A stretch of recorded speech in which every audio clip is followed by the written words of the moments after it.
Alors nous sommes arrivés d'Af Lamed Het de Zvahim, Lamed Het pour le lundi, donc 7, Sivan, deuxième jour de Shavuot. Nous sommes arrivés à la 5e ligne. Betana Maitila Mehacha.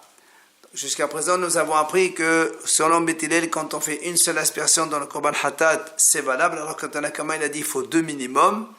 Et Ravuna, il nous a donné donc un enseignement pour expliquer la vie de Beth Hillel. Maintenant, il y a un Tana qui explique ça autrement. Il dit, c'est marqué Vicheper, Vicheper, Vicheper. 3 fois dans le sujet de Korban Hatat dans la Torah, c'est marqué Vicheper Alea Kohen. Pourquoi marqué 3 fois? C'est pour nous dire à chaque fois que dans chaque Korban Hatat, une seule, ça suffit. Une seule Vicheper Alea. Donc avec une seule aspersion suffit. Alors il m'a dit, pourquoi on a besoin de la Torah pour nous dire ça? Parce que moi, j'aurais pu, avec un raisonnement, dire qu'il faut les 4 matanot, sinon c'est merakev. Alors il m'a dit, parce que en vérité, même, halodinhu, il m'a dit, sans les psukim, j'aurais pu apprendre cela. Comment? Ne'emlo damim lemata, ne'emlo damim lemala. Donc, il y a, la Torah a dit qu'il faut asperger le sang en bas pour tous les autres korbanot. Il y a aussi les ma'ana pour le korban hatat. Ma matan damim ha'amodim lemata shenetanab matana hat kiper. Av damim ha'amodim lemala shenetanab matana hat kiper. Donc je veux dire que de la même façon que le sang que l'on asperge vers le bas, donc de la moitié inférieure du mesbéa, de tous les autres korbanot, avec une seule aspersion, ça marche. Et bien même le sang de la moitié supérieure qui est de korban hatat, une seule aspersion, ça marcherait aussi. Ou bien l'Agma dit non, peut-être qu'on peut redire le contraire. Quoi? Un autre raisonnement. Quel est le derzo? Pour le Korban Hatat, il y a ce qu'on appelle Hatat à l'intérieur du Echal, qu'on asperge le sang à l'intérieur du Echal, c'est donc les padim manasafim, c'est manasafim. Et il y a aussi le Korban Hatat à l'extérieur, dans le Mizbeach de l'extérieur. Il y a marqué le sang à l'intérieur, donc du Echal, et il y a aussi le sang à l'extérieur, donc dans la Hazara. Alors on va dire de la même façon que le Korban Hatat de l'intérieur, il faut toutes les aspersions, s'il manque une seule, c'est invalide. Alors on va dire la même chose pour le Korban Hatat de l'extérieur sur le Mezbeach, de l'extérieur de la Hazara, que si il manque une, alors c'est pas valable non plus. Donc soit on va dire une ça suffit, soit le contraire. Alors, à quoi on peut comparer? Plutôt le premier raisonnement ou le deuxième? C'est mieux de comparer le hatat qui est à l'extérieur avec les autres korbanot qui sont à l'extérieur, plutôt que le hatat de l'extérieur avec hatat qui est à l'intérieur. L'agma dit ou non, ou peut-être que non, que le contraire. Ou bien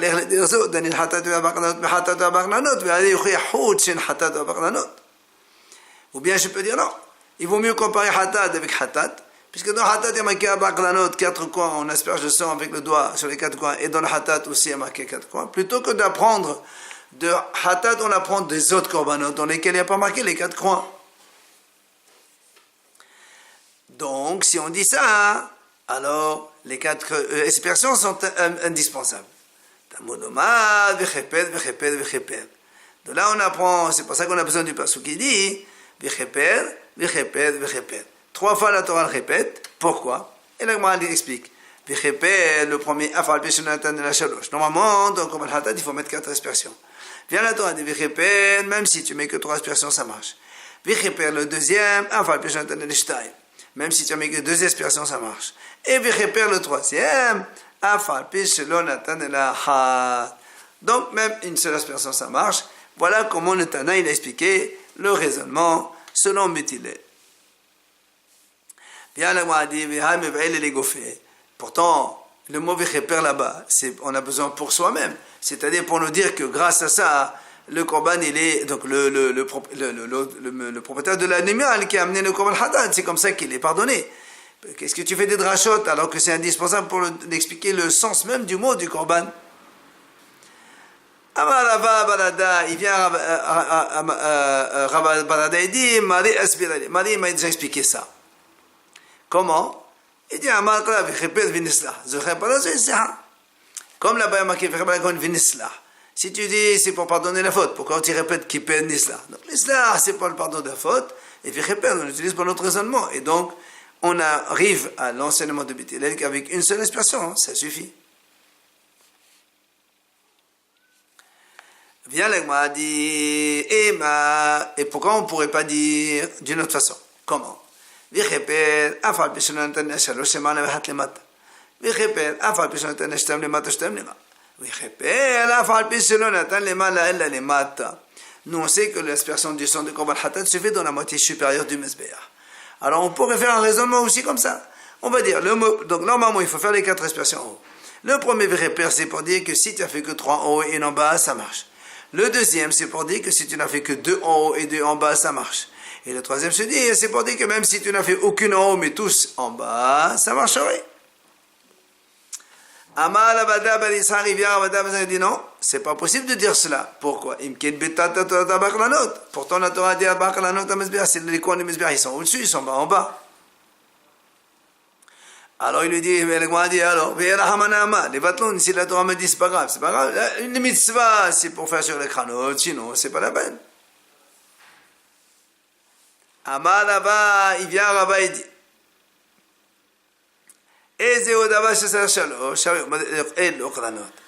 dans quel cas on a besoin de 3?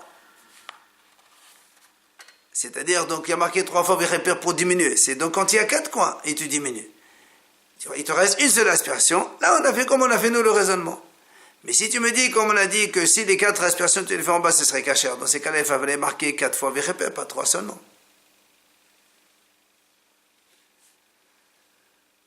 Viens, l'Agma continue à poser une question. On pourrait faire une dracha autrement. Comment? Le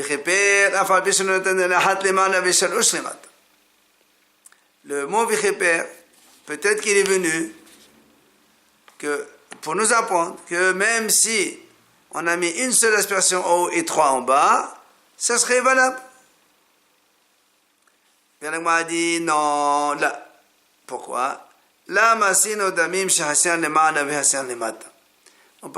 n'a pas trouvé un korban qu'on peut faire une partie en haut, une moitié en bas.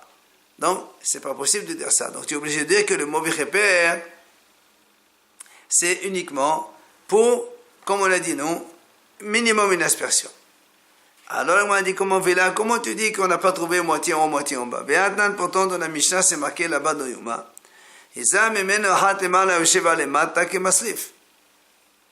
On a dit là-bas, quand le Kohen fait les aspersions de Sa'ir, le part du Kohen Gadol et Sa'ir, donc Hatat de Hachem, il fait les 7 aspersions, 8, une en haut et Sheva les Mata. Et là-bas, c'est marqué Kemaslif. Ça, c'est la réponse. On m'a dit non, Kemaslif, c'est-à-dire Kemaslif. C'est-à-dire, toi, tu as cru qu'il fait une en haut et 7 en bas, en vérité, c'est pas ça. C'est comme le Menekdana, c'est-à-dire celui qui donne le malkout, comment il fait? Il soulève le bras, après il met, et après il frappe. Là aussi, quand on dit Hatemana Chevalemata, ça ne veut pas dire qu'ils sont en haut et en bas. En fait, c'est le mouvement du doigt, comment vers le haut, vers le bas, mais ils sont tous alignés l'un à côté de l'autre. Ils sont tous donc dans la même direction. Viens là, moi, continue. Pourtant, on a vu là aussi, à propos du sang du bœuf et du bouc de Kippour, c'est marqué que le Kohen, il va asperger sur Tahoro shel Mezbeach 7 fois. Et nous, on veut comprendre, Mazotomet Tahoro, Maïlawa Palgé de Mezbeach, n'est-ce pas que quand on dit 7 fois al Tahoro, c'est-à-dire c'est le milieu du Mezbeach, pourquoi le Tahoro, ça veut dire milieu? Parce que les gens, ils disent que le mot Toha, c'est comme Tsahoraim. Tsahoraim, c'est le milieu du jour. Donc, c'est la moitié du Mezbeach. Et donc, tu vois bien, on fait donc une partie en haut, une partie en bas. Amaraba Balshila, là, il dit non, monsieur, le mot Toha ici, ça ne veut pas dire le milieu. Agilouye, c'est le mot Toha, c'est la pureté du Mezbeach. Mais en fait, on n'asperge que sur le toit du Mezbeach, pas sur le mur d'Artiv. Ou Chaesem Hashamaim la Toha. Il y a remarqué donc la Torah, donc c'est pur, comme le ciel. Là aussi le Mezbeach, il était pur. Alors bien la moi dit voilà, pourtant quand on verse le sang sur le Mezbeach, après il y a les restes du sang, on les met dans les seaux de Mezbeach. Donc c'est-à-dire vers la base du Mizbeach en bas. Donc tu vois bien qu'il y a une partie du sang aller en haut et une partie aller en bas. Alors elle m'a dit non, ça, Shiraim la me'akve.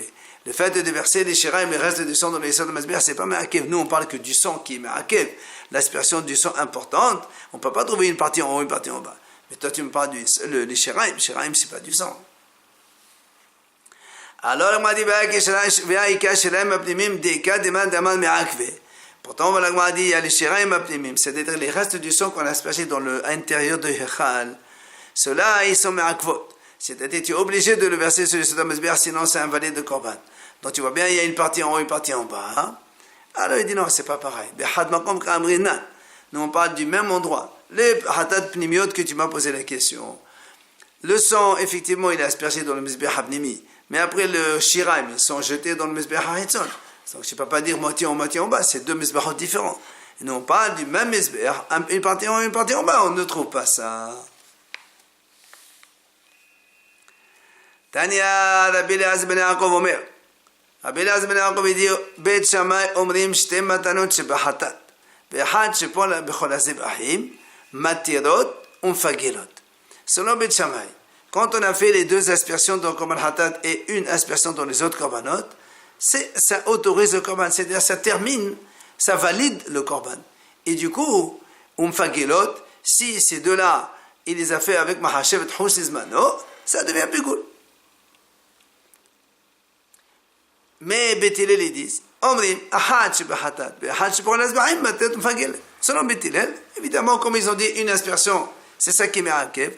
Quand on a fait une aspersion, on autorise, on valide le Korban. Et la même chose, c'est avec une aspersion. Dans cette aspersion-là, on pense une mauvaise pensée, Hosismano, ça devient plus cool.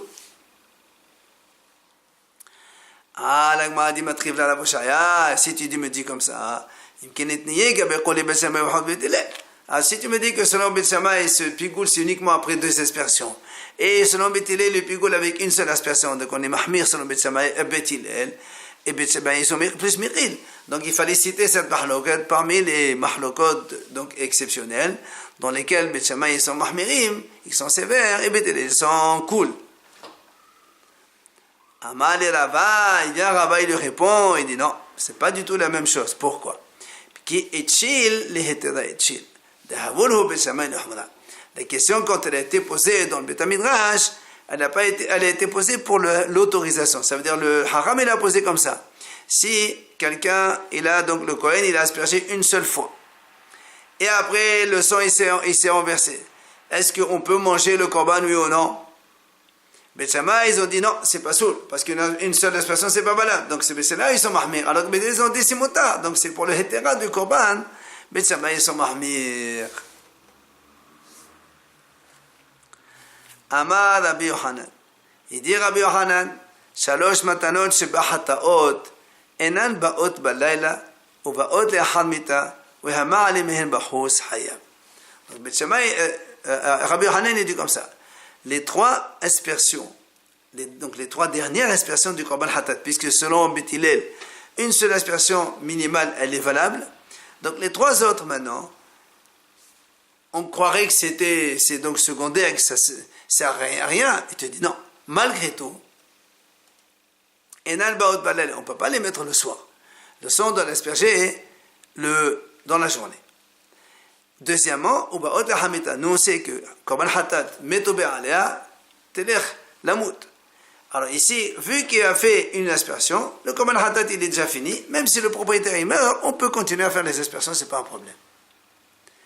Troisième idée, ne crois pas que quand on a fait une aspersion dans le Korban Hatat, le reste du sang c'est shiraim, et donc tu peux le mettre à l'extérieur. Pas du tout, c'est quand même du sang. Et si tu fais à l'extérieur, alors il y a hayav d'avoir amené le sang en dehors du Mizbeach. Amar à papa. Il vient à papa et dit Yesh mehen kethilato, yesh mehen kesofo.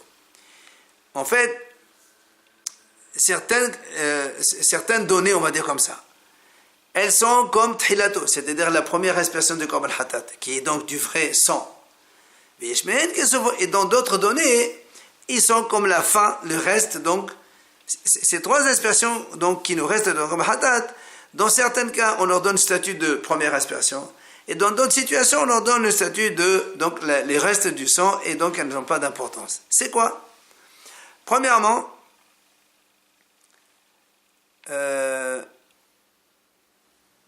on commence par le kithilato.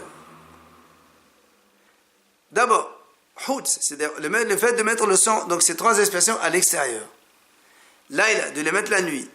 Zarout, si c'est un non-Kohen qui les fait asperger. Clé charrette, si on ne met pas un clé charrette.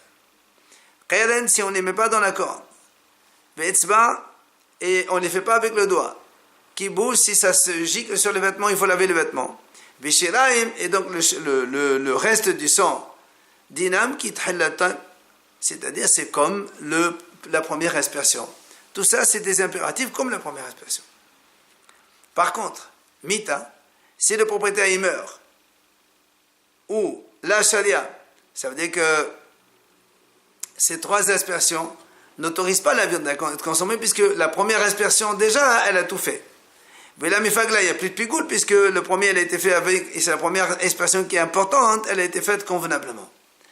Mais là, elle a les gabaïs, ça veut dire que tu l'as, même si tu l'as fait entrer dans le hechal, c'est pas un problème.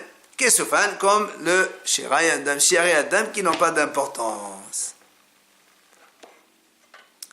Amala papa, il vient à papa et dit Mina minala, d'où on apprend que si du sang il s'est renversé sur le vêtement du Kohen, il faut laver le vêtement, comme on a dit en kibous. Il dit, dites-nous, la Mishnah dit si le sang il gicle donc du coup de l'animal quand on fait la sheta sur le vêtement du Kohen, et notamment en kibous, il ne faut pas le laver. Et notamment c'est la même chose. Si le sang il gicle de la corne ou bien du sol de Mesbéa quand on verse sur le vêtement du Kohen, là aussi, notamment en kibous. Ah, la Gemara dit Minara oila keren ta'oil kibous.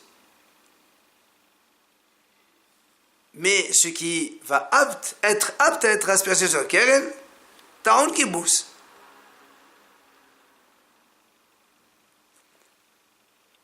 La Gemara dit, je ne comprends pas. Si on dit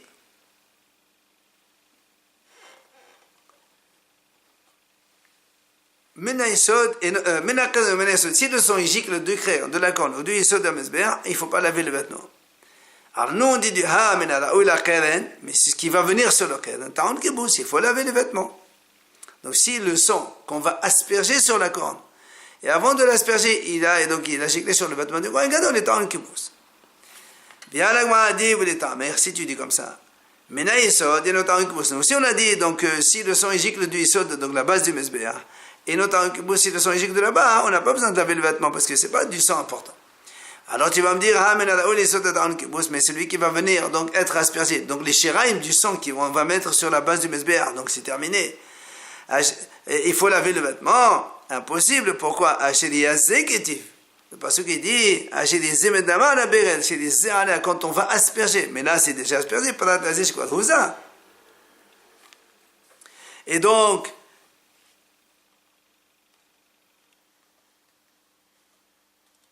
comment on va déduire que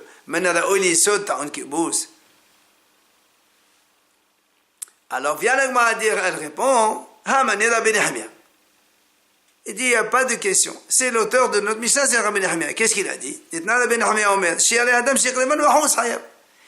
Rabbi Nehemia dit, effectivement, les Shialei Adam aussi, si quelqu'un il les met en dehors du Beth Amikdash, il est Hayav.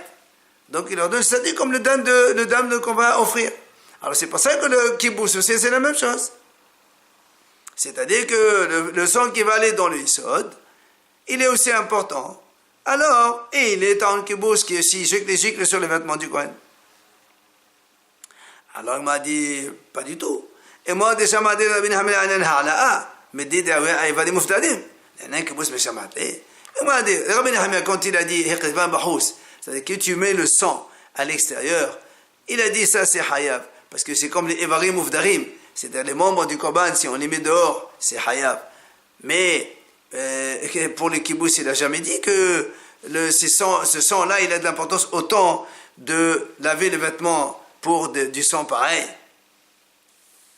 Alors, la m'a dit non, oui, on a entendu que Rabbi Nehemia, il a dit oui, monsieur, que ce même du sang qui va être aspergé sur le Yisod, c'est-à-dire donc on va le jeter, verser, c'est terminé, eh bien, il faut quand même laver le vêtement. Comment? Tania, la Braïta a dit, Damim ateonim Yisod, du sang qu'on a besoin de les mettre sur le Yisod de Mesbeh, donc c'est le reste du sang donc du Korban. Teonin kibous. Il faut donc, si il gicle sur le vêtement du Kohen, il faut laver le vêtement. Ici, le Kohen, en les versant sur le Mesbeh, sur le Yisod, il pense faire donc dépenser le lendemain, donc la viande, manger la viande le lendemain ou autre, ou bien ma'ale bahin bahoutz, donc mahashava mu'alid bahin, déjà donc ça invalide le Korban. Donc si c'est en dehors du temps, c'est pigoul. Et celui qui les amène en dehors du Beit Hamikdash, il est hayab. Ça c'est damim ateonin yisod. C'est-à-dire que c'est le reste du sang qu'on doit amener sur, donc le reste de sang après l'aspersion, qu'on doit verser sur le sol de Mesbeh, à la base de Mesbeh. Par contre, damim anishpachin la'ama, le sang qui sont devenus pasoulis, qu'on doit les jeter dans les évacuations du Beit Hamikdash, cela, s'il s'agit que il ne faut pas laver le vêtement. Il n'y a pas donc de mauvaise pensée dessus qui peut invalider quoi que ce soit. Et celui qui amène ça en dehors du Beit Hamikdash, il n'est pas tout. C'est qui a dit donc le sang, les shiraim, les restes du sang, qui c'est qui a dit que c'est Rabbi Nehemia? Et pourtant, donc tu vois bien que lui aussi il a dit que Mahashava Mu'anet Bahen, ça veut dire, et il a marqué aussi Ta'on Kibbutz. Donc tu vois bien que Rabbi Nehemia a dit effectivement Ta'on Kibbutz. Donc celui qui a dit que c'est Ta'on Kibbutz, les Shiraim, c'est Rabbi Nehemia, et donc il n'y a pas de question que l'on a posée tout à l'heure.